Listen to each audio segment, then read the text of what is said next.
Alright guys, BLM here, back with a new video, and in this video, we're back with another cast assessment for another Survivor season, Survivor 49. My 11th season doing this somehow. Again, like all the other cast assessments, I'll be running through the cast of the recently released cast of Survivor 49, talking about my opinions on each player based on their bios and intro videos. Now, I will say that this will be a bit of a unique cast assessment, as full disclosure here, I am potentially spoiled on Survivor 49, to where there are presumed spoilers out there for especially the final 3 in particular, to where obviously I will not be talking about those, and is also part of the reason why I won't be giving an official winner pick at the end of this video, because obviously that would be extremely biased. But I will still be talking about the cast one by one, talking about my opinions, again, solely based off this preseason content. And who knows, maybe I'll be saying things that are purposely not aligned with what the spoilers say anyway. Ultimately, again, this will be a spoiler-free video, despite the fact that, obviously, again, I potentially know what might end up happening on this season. Also with that, I will not be talking about the returnees from this cast, where we obviously know that 2 players from this cast are on Survivor 50. Despite, again, it being pretty well known in the online community who those people are, again, I feel like it's, again, better off not talking about it within the video itself here. Now, before running through the cast, I do actually want to give some general thoughts on the cast. And for me, like, my opinion on the 49 cast here is largely in line with some other New Era seasons, where obviously there's a lot of talk about how New Era casts all feel the same, and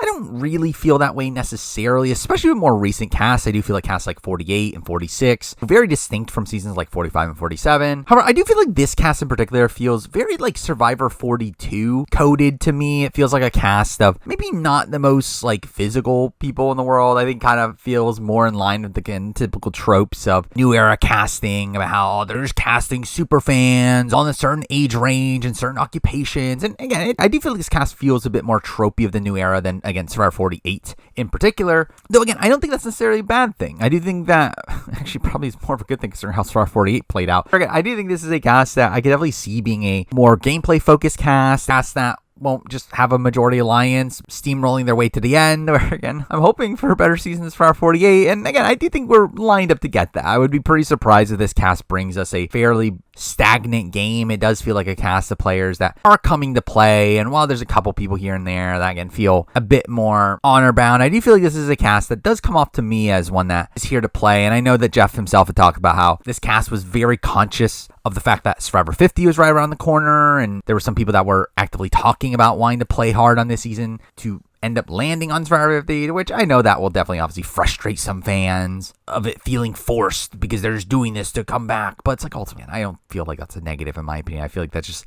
incentivizes people to be more entertaining for the show and playing the game in a more interesting way. Or ultimately, I do feel like this is a cast that probably doesn't have as many like individual standouts as some recent seasons. It still feels like a cast I do feel like seems lined up to provide for a pretty solid season here. But again, I'll still be running through the cast one by one in alphabetical order of first name, starting it off with Alex Moore, a 27-year-old political comms director, which feels very reminiscent to Jimmy from Big Brother 27 background. And Alex is someone that I actually thought came off pretty fun. And to be fair, I guess Jimmy was kind of fun in the preseason BB27, but Alex is definitely somebody here that I was kind of worried coming into his bio that he would be just kind of a cutthroat player with not really much substance outside that. Kind of saw him as someone maybe trying to play up like a villainous role, kind of be like Gabe from Survivor 47 in that light. Though I actually found him very personable in his video here and a lot more happy-go-lucky than what I was expecting him to be. Troy ultimately did end up liking Alex through his video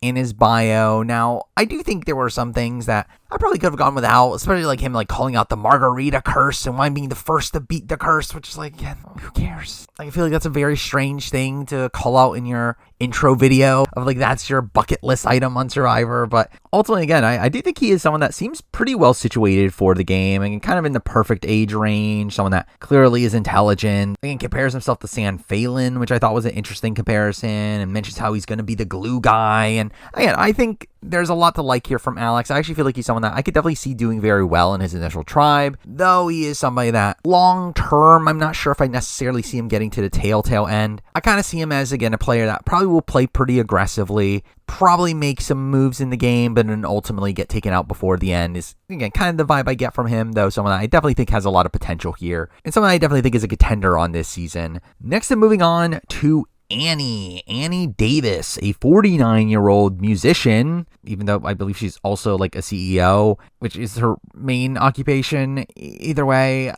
anyway, someone that I came out of her bio not feeling great about Annie, but again, on paper, when reading her bio, I initially thought of her as maybe like an older version of Carolyn, though the more I think about it, the more I actually watched her, I actually feel like she's probably more similar to someone like a Stephanie from 48, of again being this person that I think comes off initially as this like kookier figure, very much comes off as unique, though also again is this like CEO entrepreneur and has that business side to her. Again, I don't think that's necessarily a great thing. I did find her bio to be a little bit weird, and like her talking about how the reasons why she can win Survivor is because she had to lay off 28 of her 30 employees. And the way she talked about it just felt very like one-sided, as if it was like, oh, look at me, I'm the victim that had to fire most of my employees. And I get, obviously, it's like her trying to say that I can make these cutthroat decisions, but ultimately, again, I just felt like it was a weird thing to say there. And ultimately, again, I feel like Annie is someone here that I don't feel great about in the grand scheme of things. I feel like she's someone that I could definitely see being like a first boot from her tribe. I don't really see that winner potential there. I feel like best case scenario first is in a like Susmay sort of spot where she gets to the merge, people don't look at her as a threat, and she just gets to the end and again has a little respect to win the game, where again I don't really see her being a major driver in the game. Ultimately, again, not feeling great about Annie. So moving on to Jake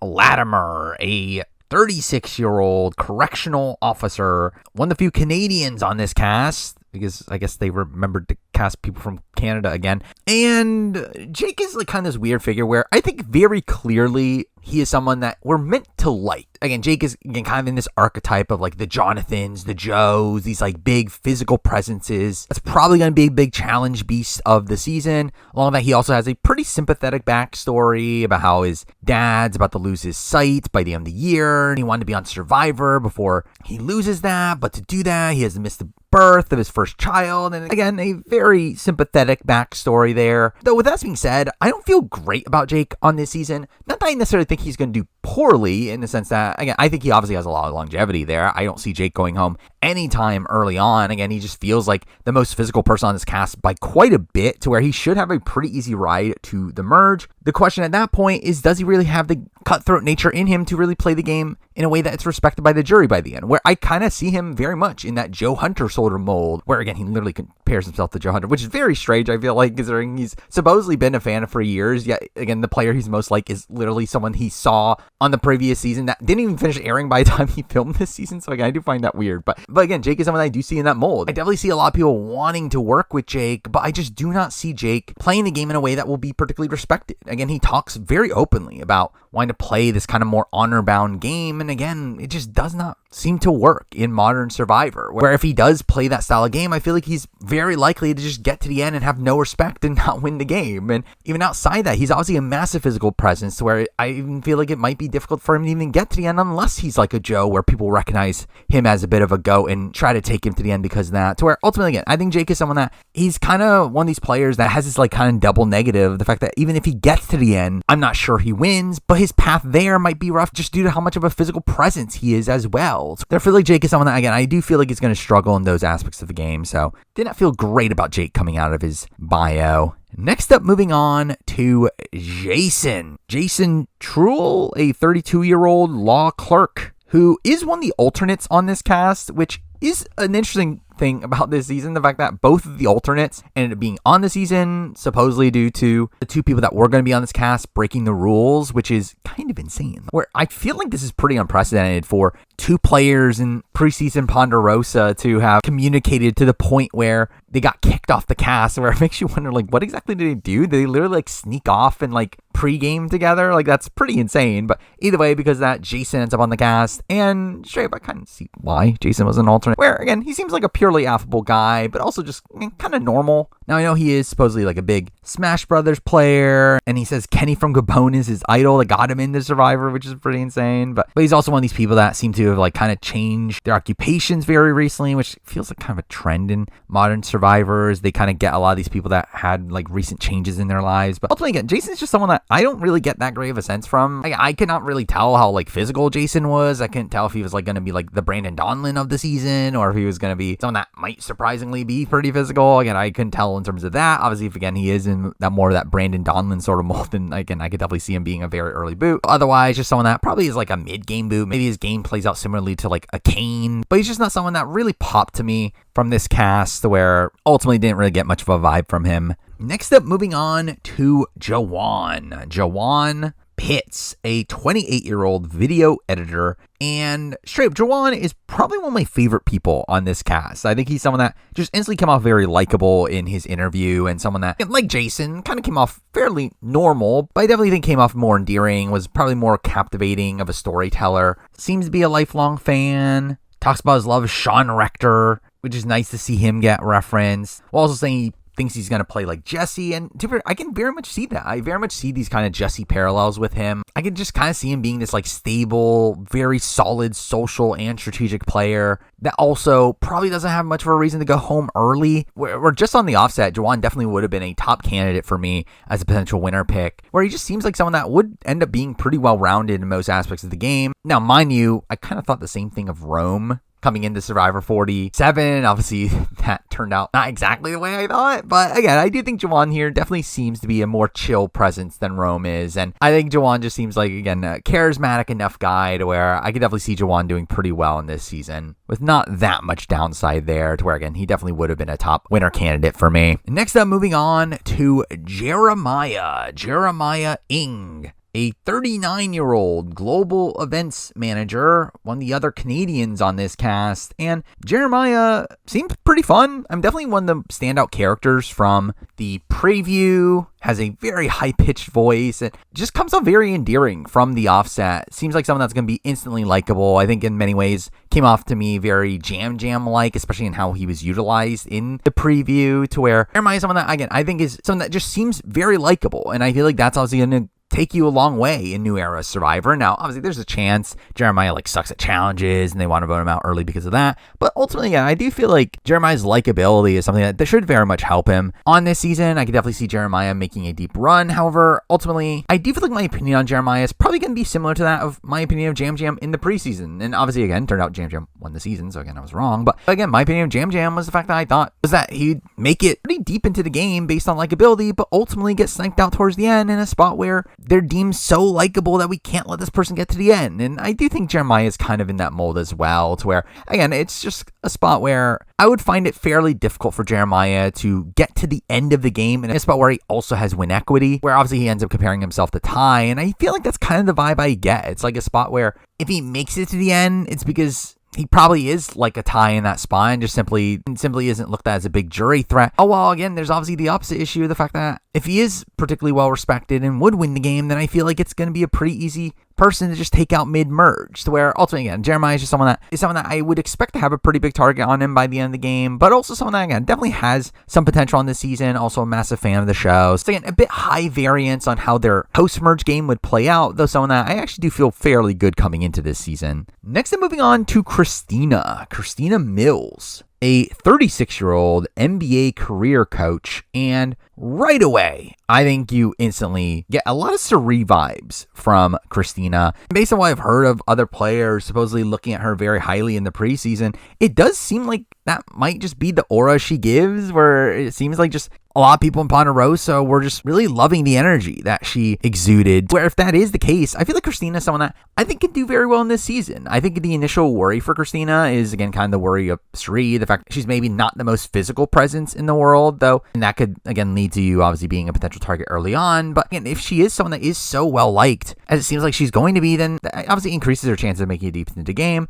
Obviously, the worry at that point is, again, kind of why I talked about Jeremiah, where, again, if you're so well liked, then obviously it's going to lead to you being a pretty big target mid-game, and again, it's just like, can you really make it all the way to the end in that spot, especially in the new era? But again, I do feel fairly good about Christina. Christina's another one that, again, got an intro in the trailer, which, again, typically isn't the end-all be-all. I mean, straight, we just came from a season, Survivor 48, where Kyle was not even present in the trailer at all. But I do feel like the spot here where Christina, again, just based off the bio and video alone, I would feel fine about her. Again, still looking at her as pretty high variance, but someone that just, again, came off very charismatic and someone that seemed like she was going to be very fun in the season. But I think adding in the fact that there are the reports that a lot of people in the preseason were talking about her as a person that they want to work with as well, I do think it very much ups her potential on the season to where I don't feel as worried about her being an early boot in that world. And to be fair, Susmay was also in that spot in Survivor 47 where almost everyone was talking about how much they wanted to work with Sue in the preseason. And again, she made it deep, but ultimately still was not respected by the end. Again, maybe there's a chance of that with Christina, but again, I am kind of hoping we do get like a potential second coming of Sri Fields here, of her having, again, that natural charisma, but also mixing that in with a fairly stable strategic mind. So I do ultimately have some pretty high hopes for Christina on this season. Next up, moving on to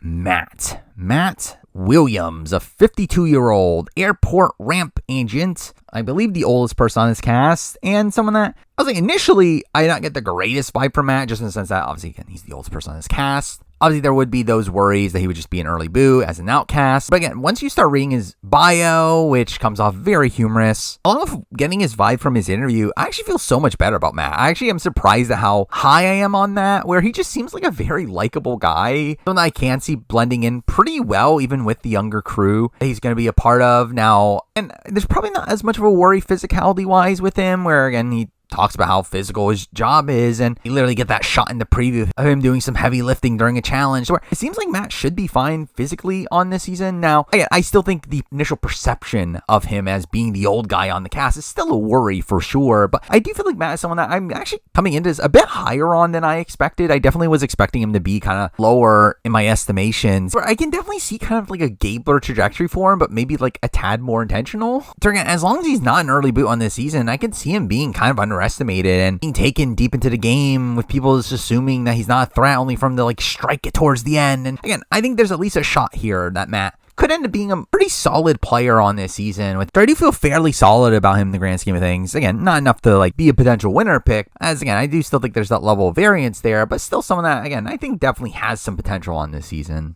Next up, moving on to MC, a 29-year-old fitness trainer and the other alternate on this cast. And kind of like Jason, an alternate that, again, I can kind of get why they're an alternate, where, again, another one feels kind of normal. I was kind of hoping that MC would be like kind of a more of a standout character here, where she ends up comparing herself to like Tiff and Dee, and I kind of got like kind of Michaela vibes just from the offset of her bio, but ultimately, again, she feels just kind of normal, though realistically, like perfectly well suited for the game of Survivor. Again, fairly physical, affable enough, though again, I think there is a major red flag with MC, and that is the fact that she is a very recent fan of the show, as in her first season was Survivor 47, which, again, considering this film mid-airing of 48, again, that is pretty quick of a turnaround to be going out in Survivor. And mind you, she talked about how she had like watched a lot of seasons leading up to it, but it's still a spot where she's probably the smallest fan on this cast, which ultimately, again, sounds like she at least did more research than most people from like Big Brother 27, so at least there's that. But I still feel like in a world of modern Survivor where everyone is a fan, I think to have someone that's less of a fan, especially when she's also an alternate as well, to where I do question like how prepared she necessarily was for this. Again, I think that is definitely a bit of a worry there. Again, not that you necessarily need to know every little thing about Survivor to do well in the game. You probably very much don't need that, especially as it seemed like she at least did some research on New Era Survivor, at least, where considering that's obviously the exact game that she's going to be playing, and at least she should at least be well informed on at least that. But it's still a spot where, again, obviously there's a lot of lessons learned throughout Survivor history that, again, you're going to be missing out on and potentially be doomed to repeat those mistakes with a lack of knowledge. Though ultimately, again, MC's just someone that just feels kind of fine. Like, again, kind of just a middle of the road person here. Someone that I could definitely see doing pretty well. And I don't necessarily see her being an early boo. I would be pretty surprised at that. Yeah, ultimately, someone that doesn't really stand out too much outside the fact that, again, she is a very recent fan and the fact that she was the alternate from the season. Though, really, outside of those things, she just feels like a fairly average contender on this season. With that, we then move on to Nate Moore, a 47-year-old film producer, with him having been executive producer actor on some MCU films, and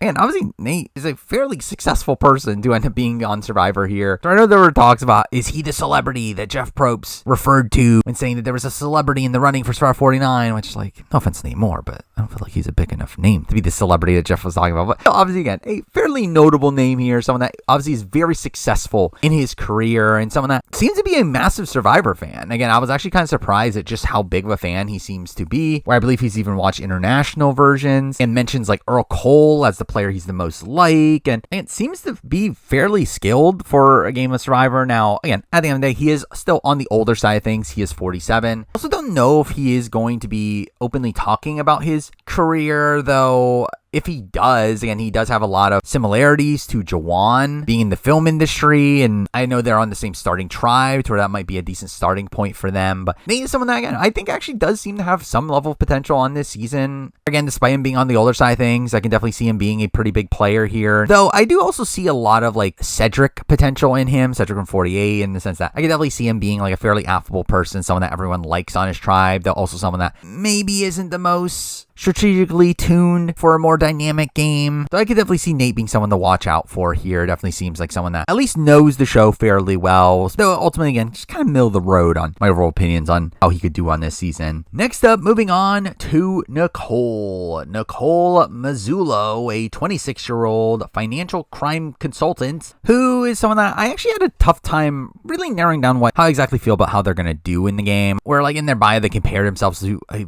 wide range of players. Again, Parvati, Suri, Rachel, Omer. It says the person they identify the most with is with Jam Jam, which I didn't necessarily get that vibe. Where I know she also mentioned like how jovial she is, and it feels like she's like playing up into this like her being this like larger than life character, which isn't really the vibe I necessarily got from her. That being said, again, I do think she seems to be fairly well situated for the game. She seems like someone that is a big fan of the show. She a lot of her answers again just seem fairly solid. Again, kind of what you would expect of someone that is a fan of the game. Again, talking about wanting to be adaptable and again, just saying a lot of the right things, though I don't really get much substance out of it personally. I just really don't know how it'll necessarily go for her. Again, I don't know how she's going to do in challenges. There's a shot she doesn't do well, and she's an earlier boot because of that. There's a shot she makes it deep into the game and is fairly well liked and has a lot of winner potential. I generally don't know. I feel like my gut says that she's someone that's going to be well positioned early on, though again, just one of these players that might be a big player later in the game that gets taken out before the end. Or again, just another one that, again, has potential for sure. Just someone that I didn't really get the greatest vibe on how exactly I feel like they're going to do, though. And with that, we then move on to Rizzo Velvik, a 25-year-old in tech sales, probably the most notable 49er in the preseason because he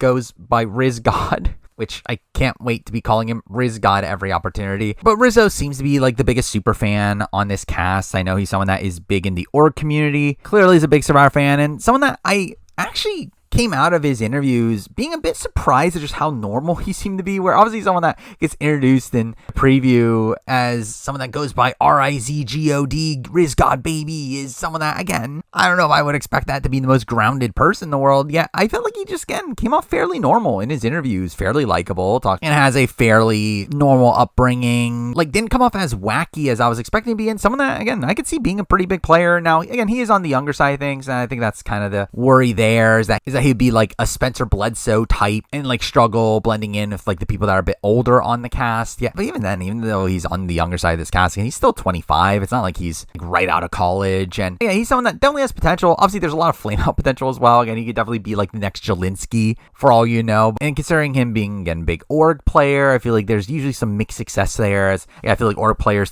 are typically a bit lacking in the social compartment, though at the same time, we obviously saw Carolyn for 44 again be an org player that did fairly well. So you never really know. I feel like Rizzo is someone here that definitely has a lot of potential, though I think there's a level of high variance there. Definitely, again, some big flame out potential early on, though also potential to be one of the bigger players of the season. So I would be fairly high on him coming in this season, though I do think the big red flag would be his age in particular, of him being, again, a tad on the younger side. Next up, moving on to Sage Arends Nicholls, a 30-year-old clinical social worker who initially I really liked. I read her bio and felt like she came off very fun, having some humorous answers to things, talking about like why she wants to be part of Survivor and just says YOLO, talks about her pet peeves being the patriarchy and people who roll their eyes at her saying the patriarchy. That being said, I actually don't feel that great about Sage in the grand scheme of things. I feel like Sage, despite coming off very likable in her bio, probably has like the most insane opening line to an intro in the history of reality television. One of the ways I think people would consider me wacky is the fact that I collect pimples in a jar. Well, also beyond that, talks about like how she's annoyingly persistent, which is, again, probably not a great sign if you know you're annoyingly persistent. Though it clearly comes off as a very quirky character, but someone that I don't know if that's necessarily a good thing. Or I could definitely see her, again, maybe standing out early on and just being kind of an easy boot because of that. Though at the same time, again, she does seem fairly physical. I know she's someone that was in the military. And again, she should be an asset in challenges, you would think. Well, I could definitely see a world where like her quirkiness obviously comes off very endearing. I could see her being like maybe like a Kendra figure from 45. Though someone that I still don't feel that great about in the long term. Especially considering I don't really feel like I got that great of a vibe of how exactly she's going to be playing the game from her bio, where she obviously compares herself to Marianne. But again, in actuality, I see her more in the Kendra mold of someone that sticks to her people. And again, if it does well for her, it does. But I don't really know if she's the most flexible player in the world. Now, I do know that she was also the alternate for Survivor 47, which to be fair is maybe a good sign for her in the sense that obviously we saw Rachel, an alternate, come back, win the game. Daheen was someone that was an alternate, came back, did fairly well, was seemingly somewhat close to winning the game. So again, there's recent examples of previous alternates that went on to do pretty well. So again, maybe Sage will be the next in that, though I do feel like Sage is just someone that doesn't feel as well like naturally skilled for the game as them. So again, not feeling as great about Sage. Next up, moving on to Savannah. Savannah Louie, a 31-year-old former reporter, which I find funny they put her former occupation as her job when she has another job, which is technically working for her parents, but again, still a job. I guess like a former reporter is a more interesting job title, but Savannah is someone that I think in some ways feels like a prototypical winner pick. Again, 31 years old, kind of the perfect age range for Survivor. Compares herself to Kim Spradlin and D. Obviously, very good people to compare yourself to. Did talk a lot about loving the show because of villains, and I do feel like is seemingly coming into this game very much playing into the villain role, very much talking about playing a cutthroat game. She does get a confessional in the trailer, talking about how she's going to pulverize these suckers. And again, I do feel like Savannah is someone that we're being set up to be a very like cutthroat strategist in the game, and I do feel like that could be a very interesting trajectory for her. That being said, in comparison to Kim and D, who again are two of the most well-rounded players in the history of Survivor, I do have a bit more worries for Savannah in comparison to those players, at least, where obviously both of them are two of the strongest women competitors in Survivor history. And I feel like Savannah is someone that I don't necessarily see as that. Mind you, I don't see Savannah being a slouch in challenges, though I think there's probably a little bit more potential for Savannah being an earlier boot. Looking at her tribe photo, she is very clearly like the smallest person on her tribe by a significant amount. And I feel like, again, that might be a little bit of a worry. Again, if they lose one of the earlier challenges, I think there would be this potential worry that they would just vote her out first as the smallest person. Though ultimately, again, I do feel like outside of that, Savannah is someone that seems pretty skilled for the game. I do also worry about like her playing into the villain role might lead to her making moves that are just kind of unnecessary, as I feel like that's more often than not what that leads to. That's definitely someone that I could definitely see being very skilled for the game and kind of in the perfect archetype for based on the preseason of Survivor, to where she's definitely someone that could do fairly well in this season. Next up, moving on to Shannon. Shannon Farweather, a 28-year-old wellness specialist, and straight up, Shannon's probably the person that, just from her bio and video, I come out the lowest on of this entire season, where she's someone that I personally did not love her bio. Again, there's a lot of talk in her bio about God and faith and Mother Nature, the universe, and again, all these things that's like, I don't know, this is something I need in a Survivor bio. But it also like comes off like as potentially bossy. Talks about how her parents had to tell her that the world doesn't revolve around you. And again, that's like kind of a red flag, where yeah, I think she's someone that I also feel like has some Stephanie potential there. Again, kind of being this like kind of quirky, but also potentially domineering presence that doesn't really gel well for tribe. And ultimately, again, Shannon's just someone that I did not feel great about. For all, again, she does seem like a big fan of the show. Talks about how like Boston Rob used to work for her family's bar, which is so random. But I ultimately, again, did not get the greatest vibe from her. Ultimately, again, not someone I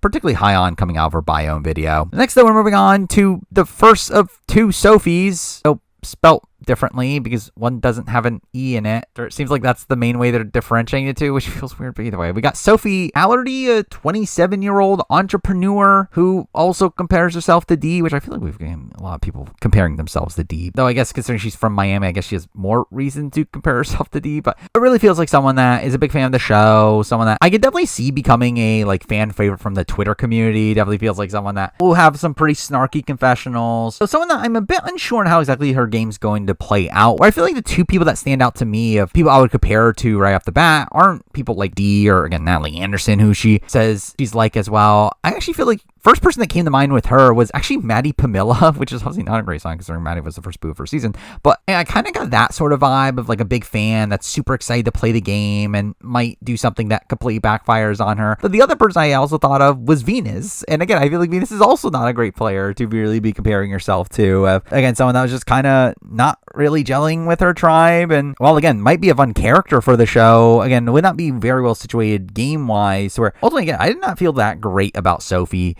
based on her bio and video, where, well, you can definitely tell that, again, she's very passionate about the game, and I think she can be a very fun character. I did feel like game-wise, I did not get the greatest vibes from her in the grand scheme of things. Next up, moving on to Sophie Cigretti, a 31-year-old strategy associate. Another of the former alternates that's on this cast, I believe the alternate for Survivor 48, and also someone that I did feel fairly good about coming out of her intro and her bio. I felt like it was someone that, again, kind of feels like the perfect age for Survivor, being 31, also, again, extremely intelligent, being a strategy associate, also being a massive fan of the show. Talks about having watched since he was 9, watching Survivor All-Stars, and seems to be someone that I could definitely see being like a triple threat in the game, being fine enough physically to where she's not booted early, being charismatic socially, well, again, obviously having game knowledge through her being a big fan for years. So again, naturally, I felt very good about Sophie, to where, again, I feel like there's definitely some potential here for Sophie, another one that I probably would have pretty high on my board as a potential winner pick. It really feels like, again, just on paper, she has all the things that you think would naturally do well on a game of Survivor. Though I will say, there's definitely aspects of her that came off very Tori Meehan-y to me, and the fact that she, again, has a family that loves Survivor, and they do, like, Survivor games during holidays, and I think there's definitely some potential that she is like Tori Meehan, and maybe isn't the most like socially aware in the world, though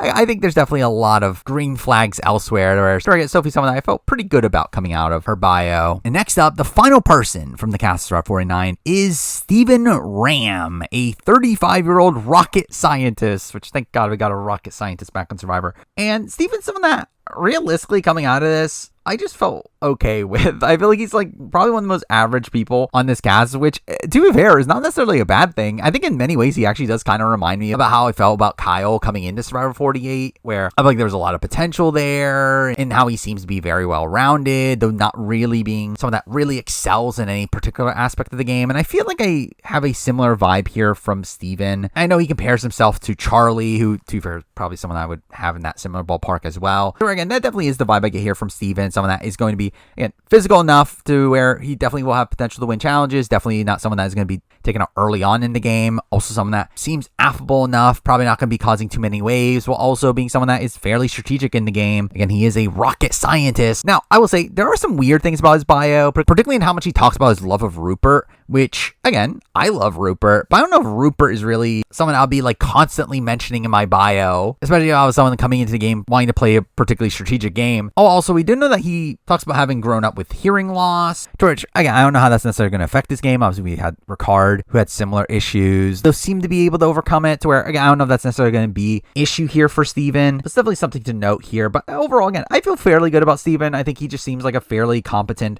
all-arounder here, someone that I could definitely see doing fairly well. Though, I'll be honest, probably not someone I'm looking at as someone that will be the most riveting TV, but definitely someone I could see being a fairly solid player here. But with that, again, that is the entire cast of Survivor 49. Again, won't formally pick a winner pick here just because, again, I am potentially spoiled and might as well just stay away from that. So all in all, again, I am fairly excited for Survivor 49. I mean, despite the fact that we obviously have Survivor 50 coming up, I do feel like 49 is a season that I could see being pretty fun. I mean, we know that supposedly production likes the season, which again, who knows what that really means considering they love 48. But again, it can't be worse than the last season before a big landmark returnee season. So again, it's only up from there. But again, like other previous seasons, season. So I'll obviously be doing a review and player ranking, though something that might be a bit different this time around is that obviously I do a typical mid-season power ranking around the time of Mergatory. So obviously considering I'm spoiled in the season, obviously that will have to be a bit different. I will still probably be doing a mid-season checkup video. I'm not entirely sure the exact format of it just yet, but again, I will definitely be doing a video around Mergatory. Just again, it might not be the typical mid-season power ranking like you can expect. As I announced in my mid-season power rank for BB27, I guess I'll re-mention it here, the fact that I have made the decision to reduce my workload for this channel, trying to guarantee, again, still guaranteeing a video a week, likely on Saturdays, though not necessarily guaranteeing a Wednesday video anymore. And obviously beyond that, again, we obviously have Big Brother 27 currently going on. That's going to wrap up fairly soon. A vs. the World is currently airing. That's also going to wrap up very soon, which I will say A vs. the World in particular. I'd not be surprised that video comes out late, considering I have a very short turnaround for that. But again, we'll see how that goes. Beyond that, despite the fact that almost no videos for later in the year are done at this point, I do obviously have other Survivor videos I want to make while 49 is airing. I have already recorded my Survivor 50 History of the Rumor Mill video, which will come out eventually. And I also have some other like casting related videos that I definitely want to do revolving around 50. So that'll be coming out relatively soon. And beyond that, again, if you want to hear my opinions on Survivor 49 as the season is airing, you can follow me at Twitch at twitch.tv/TheMarine where I stream every Wednesday and Sunday at 11 p.m.-ish Eastern time. Again, maybe a little bit later than that. So you can keep on me there, but really outside that, again, that's my thoughts on the cast of Survivor 49. Thank you for watching.